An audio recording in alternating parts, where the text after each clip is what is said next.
Hello. I was gonna make a joke about the ban and how I was gonna start making TikToks because I wrote this script on Saturday, but now I'm just scared and I downloaded Subway Surfers footage for no reason. On a completely unrelated note, I wanted to explore the potential outcomes for dethroning a king. Also, my party just did this, so this video is like my prep notes for the next session. There's a whole wealth of reasons to resent a rulership, especially once it becomes overbearing or grows so ancient that the rulings set in place no longer apply to the common folk. Or, in my party's case, they got an audience with their king by lying about having money with them, and then they argued with him in his throne room when he told them to go work in the mines until somebody in the party started obviously casting spells. That was a problem, but one noble and his shield guardian were nothing for 4 level 9 party members. But I designed the encounter with outcomes in mind depending on what they did. This was the worst one. In order to better approach this question and give you a wider spread of examples, we need to look at 3 major factors in play: neighboring powers, both allies and enemies, the ruling family's reputation, and the current state of the kingdom. And as a minor factor, if this kingdom has systems that can easily replace that monarch in situations like this. In most cases, with an actual crown, it's just blood inheritance. The neighboring powers carry the most gravity when it comes to the kingdom's future in the long run. Did the king have powerful enemies, vengeful allies, or precious resources that are now up for grabs? Are there any treaties that got broken to further shift the power imbalance, or secret dealings that suffered greatly from an unexpected death?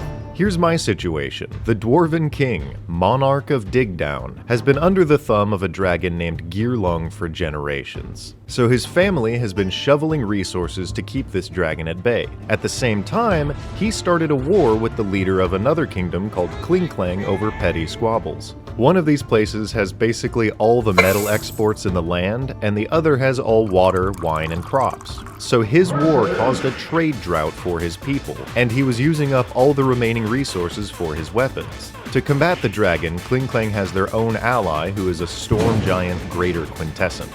Now, considering some of the outcomes, with this king's death, the war will definitely slowly die down, which opens up a lot of problems and frees up a lot of good things. It sort of begs the question, will the dragon just abandon this city, or will he have to renegotiate with a new ruler? Or will he just take the throne for himself? If the dwarves are done fighting, will that giant and Klinklang just storm the city?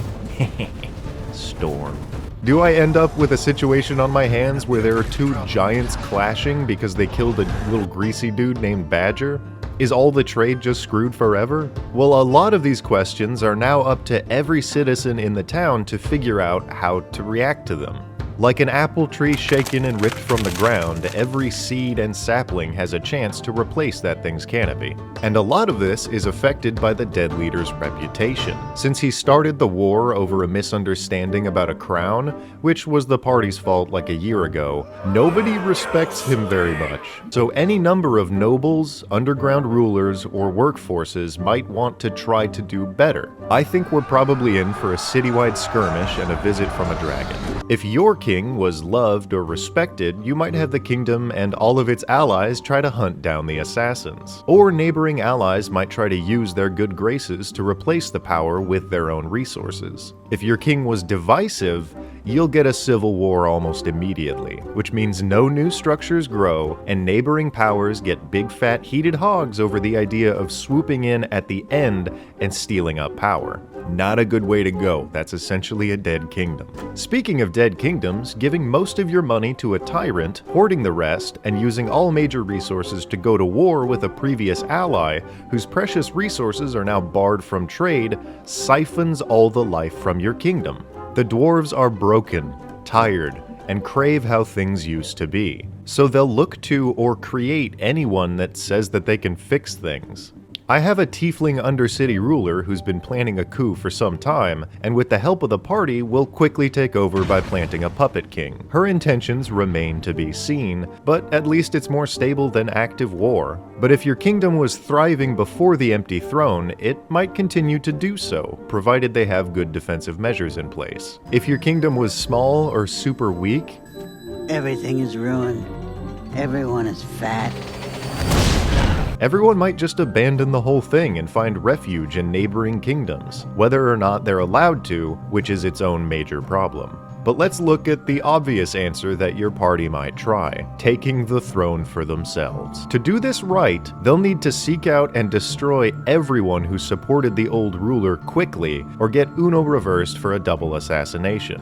When it comes to wiping everybody out though, you gotta break some eggs to make a $20 omelet, so to speak. We don't want to keep doubling it and giving it to the next person. That's a really bad standard for most kingdoms. Works for Noxus though.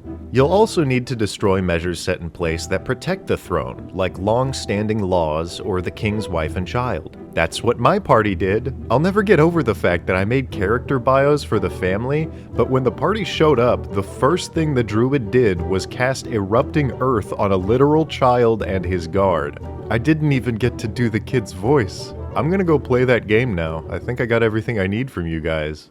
Thanks for helping me write.